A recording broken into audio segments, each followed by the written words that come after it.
నిన్న ఏదో మహా న్యూస్ మీద ఏదో దాడి చేసిరని చెప్పి పాపం చాలా చాలా కన్నీరు గారుస్తున్నారు. చంద్రబాబు నాయుడు గారు, వారి మంత్రివర్గ సహచరులు, ఇక్కడ వారి శిష్యులు, వారి శిష్యవర్గం మంత్రివర్గ సహచరులు.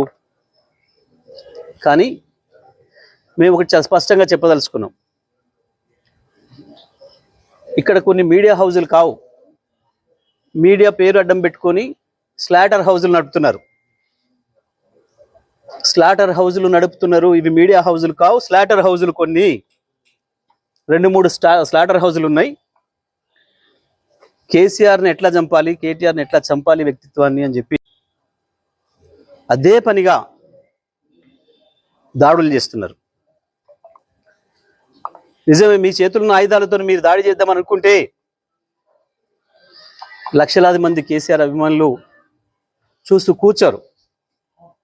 వాళ్ళ చేతుల్లో ఉన్న ఆయుధాలకు వాళ్ళు కూడా పని చెప్తారు. నిన్న జరిగింది దాడి కాదు, నిరసన మాత్రమే. నేను దాడి మొదలు పెడితే అట్లా ఉండదు. కానీ మొదలు పెట్టమని మాత్రం అనుకోకండిగా, మొదలు పెట్టమని అనుకోకండిగా. మా సహనానికి కూడా పరీక్ష అయిపోయింది. నోటికొచ్చిన పద్ధతుల్లో మీకు ఇష్టం వచ్చిన బూతులు మాట్లాడుతూ మేము మీడియా అని చెప్పి మేము రాస్తామని మాట్లాడితే ఎవడుకుంటాడరా, ఎందుకుంటాడరా? ఇప్పటికైనా నేను చెప్తున్నా, మహా న్యూస్ యాజమాన్యం వెంటనే కేసీఆర్కు కేటీఆర్కు క్షమాపణలు చెప్పాలి, చెంపలేసుకోవాలి. లేదంటే ఎవడిని వదిలిపెట్టాం. మీడియా ముసుగులో దాచుకుందాం అనుకుంటున్నారేమో, లేదా చంద్రబాబు రేవంత్ రెడ్డి కాపాడతారు అనుకుంటున్నారేమో. ఎక్కడ ఉన్నా, ఎక్కడ దాచుకున్నా బిన్ లాడెన్ వెతికినట్టు వెతికి పట్టుకొని మీ పని చేస్తాం. ఒక్కడిని కూడా వదిలిపెట్టాం. ఒక పథకం ప్రకారమే ఈ దుర్మార్గానికి పూనుకుంటున్నారు. గత సంవత్సరాల కాలంగా ఓపిక పడతా ఉన్నాం. ఈ వంక పెట్టి ఆ వంక పెట్టి ఓ స్లాటర్ హౌస్లను పెట్టుకొని ఇక్కడ డ్రామాలు ఆడుతున్నారు. ఎవరి గురించి మాట్లాడుతున్నారు? తన ప్రాణాన్ని అడ్డం పెట్టి తెలంగాణ సాధించిన కేసీఆర్ గురించి మాట్లాడతారా మీరు? ఏమనుకుంటున్నారు? మీ బల్పులేంది, మీ అహంకారాలేంది? కేవలం ఇది తెలంగాణని ఆంధ్ర నుంచి విడదీసిండు అన్న కక్షతోని సంవత్సరాల కాలంగా మీ చెంచగాన్లో చిరికట్ ప్రభుత్వంలో ఒకరిద్దరు నీచులు ప్రభుత్వాన్ని ఏళ్తున్నారు. మా బాబు చెంచాలు, మా చెంచాలు అనుకొని విర్రవీగుతున్నారు. ఆ స్లాటర్ హౌజులను వదిలిపెట్టాం ఎట్టి పరిస్థితుల్లో. నేను మళ్ళీ చెప్తున్నా, నిన్న జరిగింది దాడి కాదు, నిరసన మాత్రమే. దాడి మాది ఇంకో తీరుగా ఉంటుంది. నిజమే, కేసీఆర్కు క్షమాగుణం ఎక్కువ. 25 ఏళ్ళుగా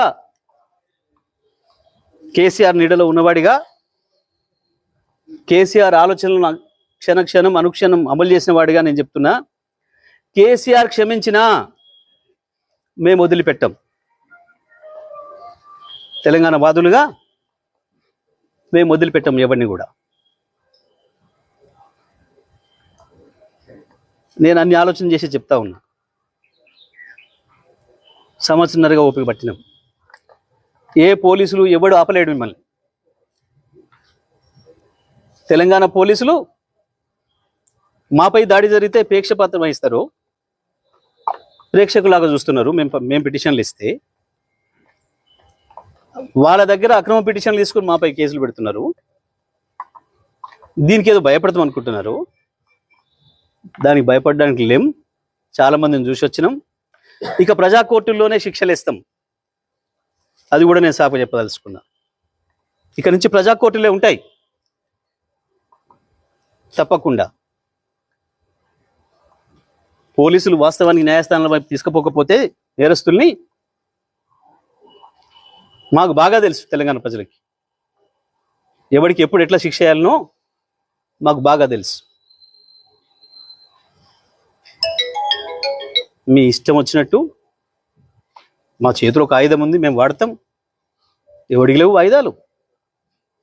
చాలా మంది చేతుల్లో చాలా ఆయుధాలు ఉన్నాయి. వాడతారు, తప్పకుండా వాడతారు సందర్భం వచ్చినప్పుడు. నేను మళ్ళీ డిమాండ్ చేస్తున్నా మహాన్యూస్ యాజమాన్యం మీరు చేసిన దుర్మార్గం అంతా ఇంత కాదు. కేసీఆర్ పైన కేటీఆర్ పైన మీరు చేసిన దాడి ఒక హేయమైన దాడిని చేశారు. ఇంకా బుద్ధి తెచ్చుకోకుండా ఏదో అవాకులు చెవాకులు పేలుతున్నారు. పెట్టుకుంటారా మాతో మీరు? రాజకీయ పార్టీలుగా మేము చూసుకుంటాం. కాంగ్రెస్ ఏమంటుంది, బీజేపీ ఏమంటుంది, ఇంకో పార్టీ ఏమంటుంది, మేమేమంటున్నాం, మేము చూసుకుంటాం. మీ బలిపోయింది, మీ అహంకారం ఏంది? మీ ఇష్టం వచ్చిన మేమ్స్ పెట్టడానికి ఏమనుకుంటున్నారు? ఎక్కడ ఉంటున్నారు? ఎక్కడ బతుకుతున్నారు? ఎవరు తిండి తింటున్నారు? మీకు మీ మనవాళ్ళేమనుకుంటే యువతలో ఉన్నది మనుషులే కదా. లక్షలాది కోట్లాది మంది ప్రజల హృదయాల్లో స్థానం సంపాదించుకున్న నాయకుడి గురించి కదా మీరు మాట్లాడుతుంది. మాకు రావా? మాకు తెలియదా? మా త్యాగాలు చేసిన చరిత్ర మాకు లేదా? మళ్ళా కొంతమంది త్యాగాలు చేస్తాం, ఏమవుతుంది? ఉంటారా? ఏ బలుపుతోని, ఏ అహంకారంతోని, ఎవరిని చూసుకొని ఈ ప్రేలాపన? ఒక్కొక్క అక్షరం రాసే ముందు ఎంత జాగ్రత్తగా ఉండాలి, ఒక పదం మాట్లాడే ముందు ఎంత జాగ్రత్తగా ఉండాలి. ఇప్పుడు నేను మాట్లాడిన ప్రతి అక్షరం పూర్తి కాన్షియస్తోనే మాట్లాడుతున్నా. సంవత్సరం ఓపిక బట్టి కేసీఆర్ మీద, కేటీఆర్ మీద మీరు నిన్న మొన్న చేస్తున్నది ఏంది? నీది మీడియానా? నీది మీడియా హౌస్ కాదు, స్లాటర్ హౌస్. ఇంకా 2-3 కూడా ఉన్నాయి దాంతోపాటు స్లాటర్ హౌస్లు. చెప్తాం, తప్పకుండా అందరి సంగతి చెప్తాం. ఎవరిని వదిలిపెట్టాం, ఎంతవరకైనా చూస్తాం. మేము ఇదే పద్ధతి కొనసాగిస్తామని కనుక మీరు అహంకారంతో పోతే మా పద్ధతులు మాకు కూడా ఉన్నాయి. తప్పకుండా ఈ స్లాటర్ హౌస్లో పనిపడతాం. ఎట్లా ప్రజలతో శిక్ష పెంచాలో వేయిస్తాం.